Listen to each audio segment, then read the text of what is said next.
I'm Dr. Torian Easterling, First Deputy Commissioner and Chief Equity Officer at the New York City Health Department. I know we are all concerned about the increasing number of COVID-19 cases and flu season. COVID-19 and the flu have similar symptoms, including fatigue, body aches, headache, sore throat, congestion, or runny nose, among others. Both can have severe complications, including hospitalization and death. If you have symptoms, it is important to get tested to determine the care you should get.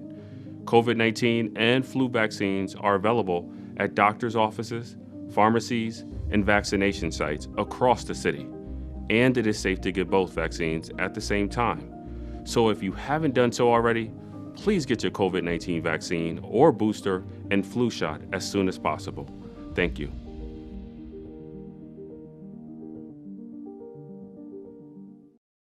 본 프로그램은 호랑이의 해 2022년 범상치 않은 한 해, 범상치 않은 미래를 위해 함께 뛰겠습니다. 희망을 설계하는 전문가들의 은행, 뱅크 오브 호프가 지원합니다. 미국이 심각한 트럭 운전사 부족 문제 해결을 위해 트럭 운전이 가능한 법정 연령 인하에 들어갔습니다.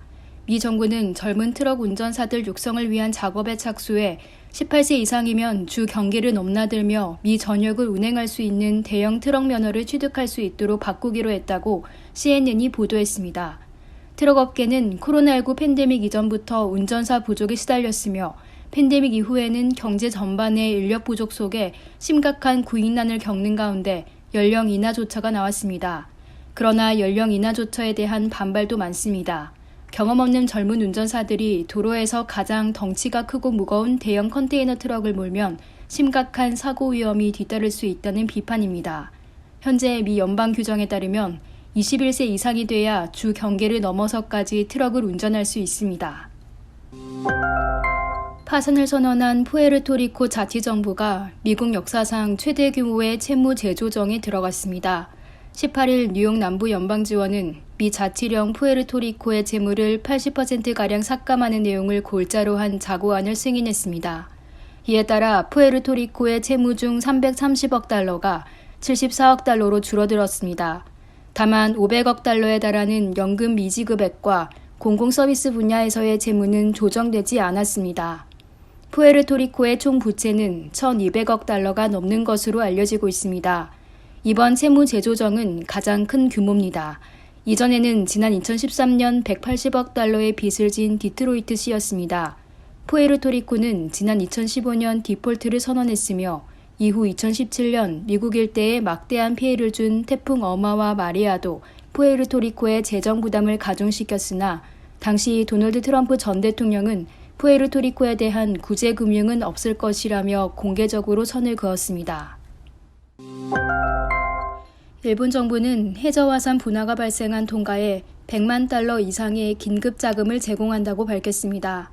일본 정부 부대변인인 이소자키 요시히코 관광부 장관은 기자회견을 통해 통가 정부의 복구 작업을 돕기 위해 직접 또는 국제기구를 거치는 방식으로 100만 달러 이상을 무상 지원하기로 했다고 말했습니다.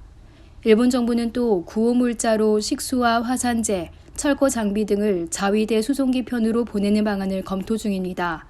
남태평양의 섬나라인 통가는 대규모 해저화산 분화에 따른 쓰나미로 큰 피해가 발생돼 제로 덮인 상태로 심한 재난 피해를 겪고 있습니다.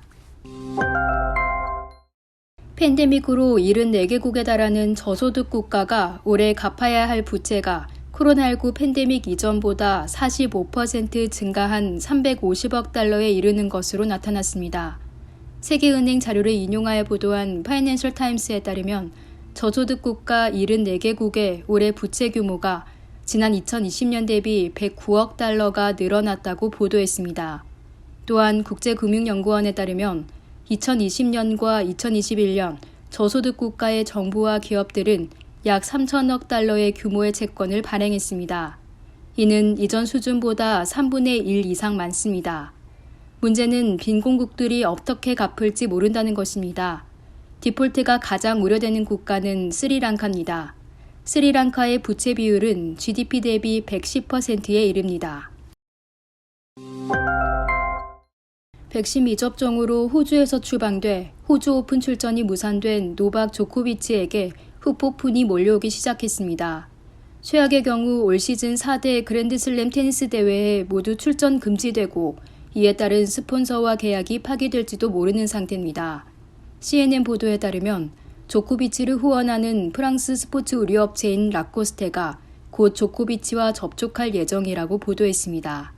조코비치가 4대 그랜드슬램 대회에 모두 출전하지 못할 경우 라코스테와 협상은 물론이고 자동차 업체인 스텔란티스와 스위스 시계 제조사인 위블로, 일본 스포츠 메이커인 아식스와 스폰서 관계도 소원해집니다. 전 세계 억만장자들의 자산 평가액이 1년 새 5조 달러가 불어난 것으로 집계됐습니다. 톱 부자들의 자산 평가액은 지난 2년간 초당 15,000만 달러씩 늘어났습니다. 구호단체 옥스팜 인터내셔널은 이들 억만장자 자산 증가 속도가 인류 역사상 유례없는 규모라고 평가했습니다. 전 세계 억만장자 수는 2,755명으로 이들 자산은 애플과 아마존 시가총액을 합친 것보다 더 많이 늘었다고 전했습니다. 억만장자들의 지난해 3월 8조 6천억 달러였던 자산 평가액은 이제 13조 8천억 달러로 급증했습니다. 또한 보고서에 따르면 1995년 이후 전 세계 소득 상위 종목들은 1%의 자산 증가 속도는 소득 하위 50%의 자산 증가 속도보다 19배 빠릅니다.